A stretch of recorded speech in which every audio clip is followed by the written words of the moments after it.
लड़ना है और महाराष्ट्र के अंदर ये तारीख दौड़ाना है हम लोगों को। मैंने कहा मैं सुना कि पिछले जुमा से मैंने बोल दिया कि मास्टर स्ट्रोक की तारीख उल्टी गिनती शुरू हो गई, तो 8 दिन घबराहट थी सब लीडरों में। जिस तरीके से 5 साल गुलाम बना के रखा गया और 12 नवंबर के बाद तो और नौजवान डर गए कि कब पुलिस आएंगी, कब उड़ाएंगे, कब पुलिस आएंगी, कब उड़ाएंगी। लेकिन जो भी आयशा नगर के लोग थे तो छुड़ाने का काम करा ना। जो लोग नौजवान आए, बुजुर्ग आए, माँ बहने आए, हम तो पड़ोसी है। क्या लगता है आपको? आप आ गए, किसी की सिफारिश की जरूरत थोड़ी आयशा नगर वालों, कोई भी आ सकता, मिल सकता, काम कर सकता।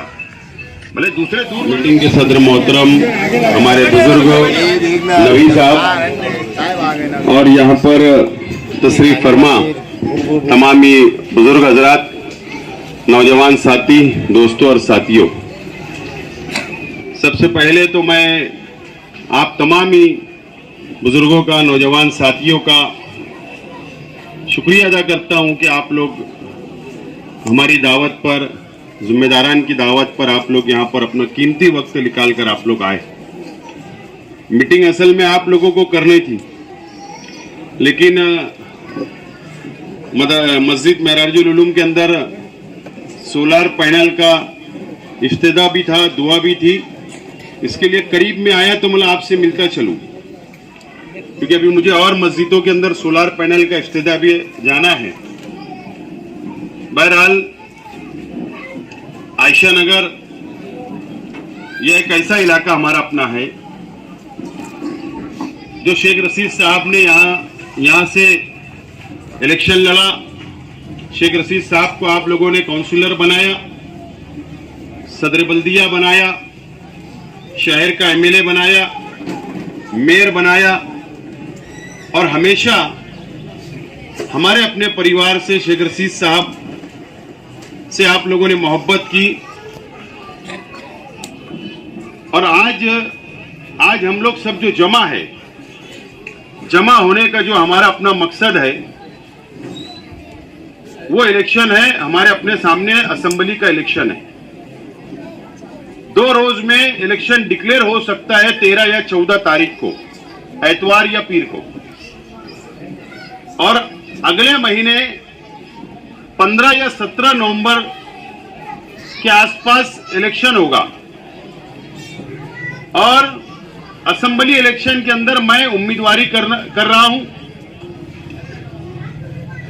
और ये इलेक्शन हमारे लिए, आपके लिए, शहर के लिए बहुत अहमियत का इलेक्शन है।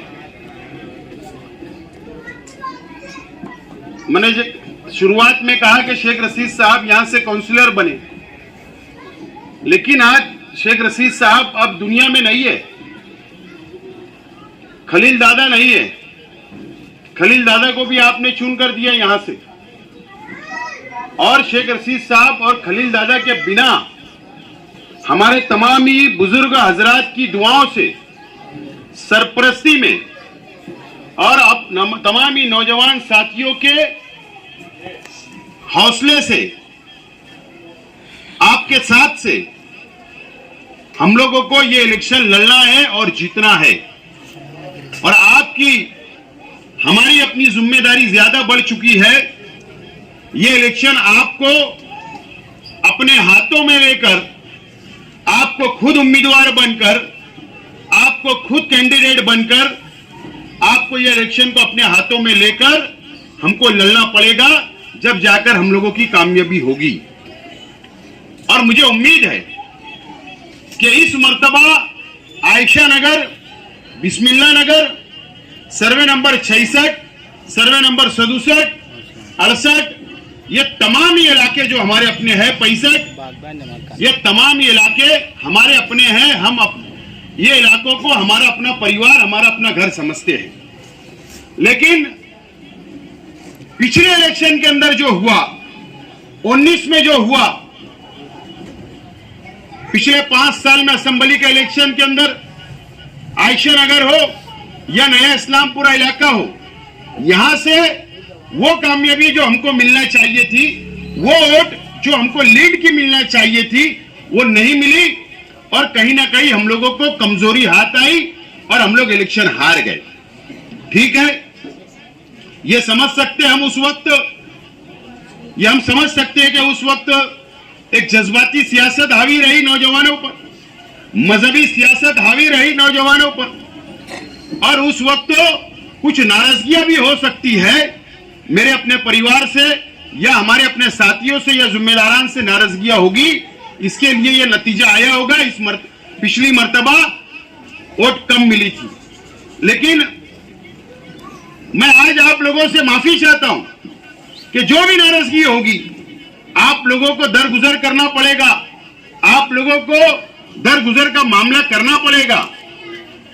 मैं माफी चाहता हूं अगर कोई गलतियां होगी तो आप माफ करें, लेकिन इस मर्तबा ये इलेक्शन बहुत अहमियत का है और ये इलेक्शन के अंदर आपको लगकर मेहनत से जद्दोजहद करके हम लोगों को ये बताना है कि शेख रशीद साहब कल हयात थे तो भी हम शेख रशीद परिवार के साथ हैं, और आज शेख रशीद साहब भी दुनिया में नहीं है तो भी हम शेख रशीद परिवार के साथ मजबूती के साथ खड़े हैं। ये बताने का वक्त आ चुका है और ये इलेक्शन ये है।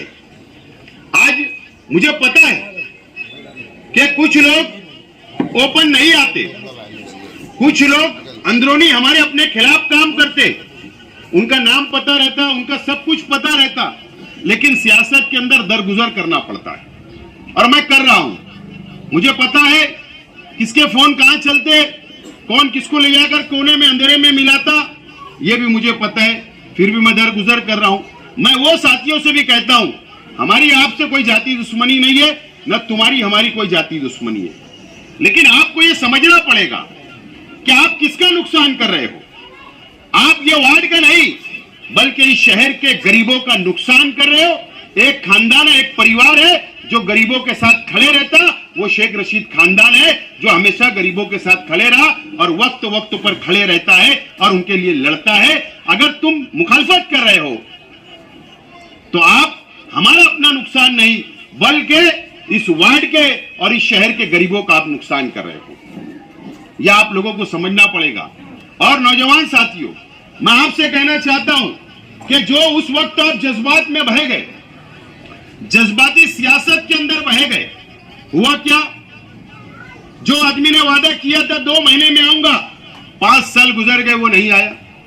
इतना कोविड के अंदर क्या हुआ, कोरोना के अंदर किस हालात से हम गुजर रहे थे, कोई पुरसाने हाल ने, कोई आंसू पोंछने के लिए नहीं आया। जिस शख्स को चून कर दिया मजहब के नाम पर, मजहबी शख्स बोलकर, वो शख्स ने जाकर करप्शन किया, करोड़ों रुपया आपका सौदा किया, कौम का सौदा किया, शिवसेना और भाजपा के खिलाफ, भाजपा के साथ में मिलकर वोट देने का काम किया और करोड़ों रुपया रिश्वत उन्होंने ली, वो आपको बेचने का काम 5 साल हुआ। मुझे बताइए कि इस आयशा नगर के अंदर आज के एमएलए ने कौन सा एक एमएलए फंड दिया? सर्वे नंबर 66 के लोगों से मेरा सवाल है, या सर्वे नंबर 67 के लोगों से मेरा सवाल है, या सर्वे नंबर 65 के लोगों से मेरा सवाल है कि बताइए कौन सा एमएलए फंड या कौन सा काम किया गया, या कौन से आपके सुख और दुख के अंदर आकर खड़े रहे, ये मुझे बता दो आप। ना वो आपको जानते ना आप उनको जानते, लेकिन वोट चली जाती। ये कौन सी हमारी अकलमंदी है?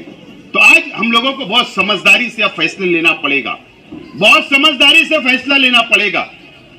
मैंने इससे पहले भी कई मीटिंगों के अंदर कहा मैंने कि हमको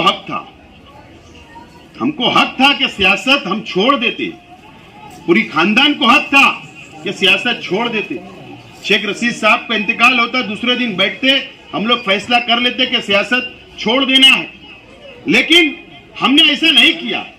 शेख रशीद साहब के जाने के बाद भी हमने कहा कि नहीं, हम सियासत में रहेंगे। क्यों रहेंगे? क्योंकि शेख रशीद साहब ने हमको सिखाया है कि गरीबों को कैसे लेकर चलना, कैसे उनकी खिदमत करना, कैसे उनके सुख और दुख में शामिल होना, उनके मसाइल कैसे हल करना, वक्त वक्त पर उनके साथ कैसे खड़े रहना, ये शेख रशीद साहब ने सिखाए और हमने वो उसको ही आगे बढ़ाने का काम किया। और हमने फैसला किया कि नहीं, कि शेख रशीद साहब बोला करते थे कि मैं इनको खुला नहीं छोड़ूंगा, गरीबों को, जो गरीबों ने मेरा साथ दिया मैं उनको खुला नहीं छोड़ूंगा। और वही शेख रशीद साहब की बात पर हम लोग आगे बढ़ रहे, और नहीं तो हमको हक था कि हम लोग सियासत छोड़कर ऐशो आराम की जिंदगी गुजार सकते थे। बड़ी गाड़ियों में घूम सकते, बड़े बड़े बंगलों में रह सकते, बड़ा बड़ा कारोबार करके ऐशो आराम में जिंदगी हमारे परिवार की हम गुजार सकते, लेकिन हमने ऐसा फैसला नहीं किया। हमने ये फैसला किया कि आपके बीच में रहेंगे, आपके मसाइल सुनेंगे, आपके काम करेंगे, आपके सुख दुख में शामिल रहेंगे। इसलिए हमने ये फैसला किया है। तो मेरे तमाम ही साथियों से, मेरे बुजुर्गों से मेरी यही रिक्वेस्ट है, यही गुजारिश है आप लोगों से कि ये इलेक्शन हमारे अपने लिए बहुत अहमियत का इलेक्शन है, बहुत अहमियत का इलेक्शन है। याद रखना, अगर इस इलेक्शन के अंदर कोई 19-20 हो गया, अगर खुदा न खास्ता कोई गलती अगर आप कर बैठे, तो आने वाले दिनों के अंदर आपको लीडर इस शहर को नहीं मिलेगा। मैं जिम्मेदारी से आज बोल रहा हूं, कोई लीडर नहीं मिलेगा, कोई पुरसाने हाल नहीं होगा, कोई आपको पूछने वाला नहीं होगा, आपके सुख दुख में खड़े रहने वाला नहीं होगा, आपके मसाइल हल करने वाला नहीं होगा। ये बात मेरी आज नोट कर लो, तारीख और दिन। अगर कोई गलती और कोई चुकी हो गई तो ठीक है, 19 में जो हुआ मैं माफी चाहता हूं। अगर हमारे जिम्मेदारान से कुछ गलतियां हुई होगी, होते हैं कारपोरेटरों से नाराजगी होती, होते हैं जिम्मेदारों से गलतियां होती, होता है, हो सकता मेरे परिवार के लोगों से गलती होगी, मैं मानता हूं। लेकिन मैं तमाम ही लोगों की तरफ से और मेरी तरफ से मैं माफी मांगता हूं कि आप लोग माफ कर दे। लेकिन यह इलेक्शन आपके लिए, हमारे लिए, इस शहर के लिए बहुत अहमियत का है। यह बात को समझ के आपको आगे बढ़ना पड़ेगा और ताकत से यह बताना पड़ेगा, ताकत से यह बताना पड़ेगा कि हम लोग शेख रशीद परिवार के साथ में और मोहब्बत करने वाले लोग हैं। और अगर कोई हमको भड़काएगा, कोई हमें फूट डालेगा, कोई अंदरूनी काम करेगा, कोई भारी काम करेगा, तो ये चलने वाला नहीं है। आज आपको बता देना आने वाले इलेक्शन में कि अब हम ये सब फंडा चलने देने वाले नहीं है। बिल्कुल आपको समझना पड़ेगा और ये बताना पड़ेगा और ताकत से बताना पड़ेगा। अगर आप ताकत से बताएंगे, मुझे असेंबली के अंदर भेजेंगे, मैं शहर की भी खिदमत करूंगा, आपकी भी खिदमत करूंगा और महाराष्ट्र के मुसलमानों की भी खिदमत कर सकता हूं, उनके लिए आवाज भी उठा सकता हूं, आपके मसाइल भी सुन सकता हूं। जब आप आवाज देंगे, जब मैं आपके साथ खड़े रह सकता हूं। ये बात तमाम ही लोगों को आपको समझ के और फैसला करना है, समझना है। देखो, सियासत बदल गई। शेख रशीद साहब थे तो मेरे ऊपर कोई जिम्मेदारी नहीं थी, ना मेरे भाइयों पे थी। कि मैं भी सोचता था शेख रशीद साहब है, सब निपट लेंगे, सब निपट लेंगे। हम सिर्फ सियासत में थे, आगे बढ़ रहे थे। लेकिन अब शेख रशीद साहब नहीं है, अब जिम्मेदारी है, जिम्मेदारी का एहसास है। पहले जो गलतियां होती थी अब नहीं होगी। अब सबको लेकर चलना, सबको समझ के लेना, सबके मसाइल सुनना, सबके मसले को हल करना, हर चीज बारीकी से मुझे आगे चलना पड़ेगी। अभी 9 महीना हुआ शेख रशीद साहब के इंतकाल को। अब हम लोग धीरे धीरे, अभी इलेक्शन आ गया सर पे, मसले मसाइल ये 9 महीने में हमारे साथ लगे रहे, लेकिन अब लाइन लग रही है, हम लोग आगे बढ़ेंगे और सबको जिम्मेदारी से मैं लेकर चलूंगा। आप लोग फिक्र मत करो, चाहे नौजवान हो, चाहे बुजुर्ग हो, चाहे माँ बहनें हो, सबको साथ लेकर चलेंगे। हमको तो ये होना चाहिए कि आयशा नगर में दूसरों की एंट्री बंद हो जाना चाहिए। बताओ ना करके, कई जगह शेख आसिफ की एंट्री नहीं है, गांव में कई जगह शेख आसिफ की एंट्री नहीं है, लेकिन आयशा नगर में तुम सबको एंट्री दे देते। ये कहां से अकलमंदी है?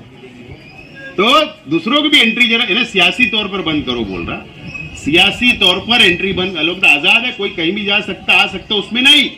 सियासी तौर पर ये बताओ कि ये आयशा नगर है और वो जो हमारे अंदर दबाव है, जो हम लोग खुल नहीं पाए, जो हम पर एक प्रेशर आ गया है नौजवानों पर, जिस तरीके से 5 साल गुलाम बना के रखा गया और 12 नवंबर के बाद तो और नौजवान डर गए कि कब पुलिस आएगी, कब उड़ाएंगे, कब पुलिस आएगी, कब उड़ाएंगे। लेकिन जो भी आयशा नगर के लोग थे तो छुड़ाने का काम करा ना, जो लोग भी थे लड़ा, छुटाया, हाईकोर्ट से छुड़ाना पड़ा, खर्चा किया, खड़ा रहना, खड़े रहते हम लोग, भागते नहीं छोड़ के मैदान। तो आप लोगों को बहुत समझदारी से ये इलेक्शन लड़ना है और महाराष्ट्र के अंदर ये तारीख दौड़ाना है हम लोगों को। मैंने कहा, कई मैं सुना कि पिछले जुमा से मैंने बोल दिया कि मास्टर स्ट्रोक की तारीख उल्टी गिनती शुरू हो गई तो 8 दिन घबराहट थी सब लीडरों में, 8 दिन सब घबराए हुए अभी भी। लेकिन मैंने कहा ना कि मास्टर स्ट्रोक बाकी है। आज मेरी सुबह में एक अच्छी प्लानिंग हुई है। आज सुबह मैं जल्दी उठा, जल्दी बैठा, पूरी प्लानिंग किया हूं। बस थोड़ा सी और इंतजार करिए, थोड़ा सी, ज्यादा नहीं। इंशाल्लाह सबको बुलाऊंगा और मास्टर स्ट्रोक मारेंगे। और जिम्मेदारी से बोल रहा हूं इंशाल्लाह कि इस महाराष्ट्र के अंदर तारीख लिखने का काम आप और हम मिलकर करेंगे, तारीख लिखने का काम करेंगे। तो आप लोगों को कोई डरने की, कोई घबराने की जरूरत नहीं। बस एक होकर, एकजुट होकर हमको ये जंग जीतना है और कामयाब होना है। और उसके बाद 5 साल की जिम्मेदारी आप मुझको सौंप दो, मेरे हाथों में दे दो, और 5 साल आपके जो काम है आइए मेरे तक, मैं करने के लिए तैयार हूं। आइए मेरे तक, मैं करने के लिए तैयार हूं। नौजवान आए, बुजुर्ग आए, मां बहनें आए, हम तो पड़ोसी है। क्या लगता है आपको आप आ गए, किसी की सिफारिश की जरूरत थोड़ी है आयशा नगर वालों को। कोई भी आ सकता, मिल सकता, काम कर सकता। भले दूसरे दूर वालों को भी तो सिफारिश कर लाना पड़ती, आप लोगों को क्या की जरूरत सिफारिश की। नहीं तो मुशारत चौक में आप जाएंगे तो हजरत पहचानेंगे भी नहीं तुमको, तुमने वोट दिए होंगे। कौन है, क्या है, पहचान सकते क्या? लेकिन हम जज्बात में दे देते तो नहीं देना चाहिए। बहरहाल जो आयशा नगर के अंदर हमारे अपने मुखालिफ है, चाहे वो हर इलेक्शन में हमारे मुखालिफ वोट गिरती, मैं उन तमाम हजरात से, मेरे भाइयों से गुजारिश करता हूं कि आपकी भी कोई गलत फहमी होगी, आपकी भी कोई नाराजगी होगी तो आइए मेरे पास। अगर आप बोलेंगे अकेले में बैठना है तो मैं बैठने तैयार हूं। आइए हम लोग एक दूसरे के गले मिलके हम लोग साथ साथ चलेंगे, जैसे आयशा नगर वाले चलते, हम भी आपको साथ साथ लेकर चलने के लिए बिल्कुल तैयार है। बहुत बड़ा दिल है, अल्लाह ने बहुत बड़े दिल से नवाजा है। सबको साथ लेकर, सबको संभाल लेने की ताकत अल्लाह ने दी है। इंशाल्लाह तुम लोगों को भी साथ लेकर चलेंगे। मत जाइए खिलाफ, मत जाइए किसी के बहकावे में, गलत फहमियां निकाल दीजिए। आइए हम एक साथ मिलकर ये चलेंगे और इस शहर को, इस वार्ड को तरक्की देंगे। आपने देखा ये गली के अंदर मैं सुबह मैयत में आया, मुझे खुशी हुई जब मैं वहां बैठा। मदरसे जो बना, एक साइड से उधर मदरसे वाले मदरसे चला रहे, दूसरी साइड से मुझे खुशी इस बात की हुई कि आयशा नगर सर्वे नंबर 66 हमारे छोटे छोटे मकानात है। और मेरा यही उस वक्त नजीर भाई फल्ली वाले, फकीर मोहम्मद साहब, रिजवान चच्चा, हम लोग बैठे थे, जिम्मेदारान मदरसे के बैठे थे, ये गली के थे। और जब वो संडास का हम लोग तोड़कर वहां इमारत बनाने की बात आई तो मसला बोले कैसे हल होगा, आधा मदरसा इधर, आधा ये मस्जिद वाले। लेकिन मेन मकसद ये था कि मैयत अगर हो जाए, मेहमान बाहर से आ जाए तो कहां बैठेंगे। आज मैंने देखा वो मदरसे के अंदर खुला था और मैयत के मेहमान अंदर बैठे हुए, तो मुझे खुशी हुई कि हमने कुछ इमारत बनाई तो काम आ रही है। अगर किसी की मंगनी होगी, किसी की मंगनी है तो मंगनी के लिए काम आएगा, जानोसा है उसके लिए काम आएगा, घरेलू मसाइल है उसके लिए बैठने के लिए काम आएगा। तो धीरे धीरे सब काम हो गए। आयशा नगर के अंदर रोड, गटर, जो भी सहूलत आपकी बची है इंशाल्लाह उसको भी हल करने की हम लोग कोशिश करेंगे। आपको फिक्र करने की कोई जरूरत नहीं। लेकिन मैं ये देखना चाहता हूं कि आप किसकी एंट्री बंद करते और किसकी एंट्री चालू करते। अब आपका इम्तिहान है। बहरहाल आप लोगों ने मुझे सुना, मैं बिगड़ दावत थी यहाँ आ गया, मुझे दावत नहीं थी, लेकिन बाजू में आया था, बोले खाना पकेला, मतलब चलो खा लेते। सब लोग आप बैठे थे, तकरीर कर लो, तो यही मौके से तकरीर हो गई। बहरहाल आप लोग बहुत बड़ी तादाद के अंदर यहाँ पर जमा हुए, मैं आप तमाम ही लोगों का बहुत बहुत शुक्रिया अदा करता हूँ, इस उम्मीद के साथ कि तमाम ही मेरे बुजुर्ग मेरी सरपरस्ती करेंगे, मेरे नौजवान मेरे हाथों में हाथ डालकर आगे बढ़ेंगे और इंशाल्लाह ये जंग हम लोग जीतेंगे और कामयाब होंगे। बहुत बहुत शुक्रिया।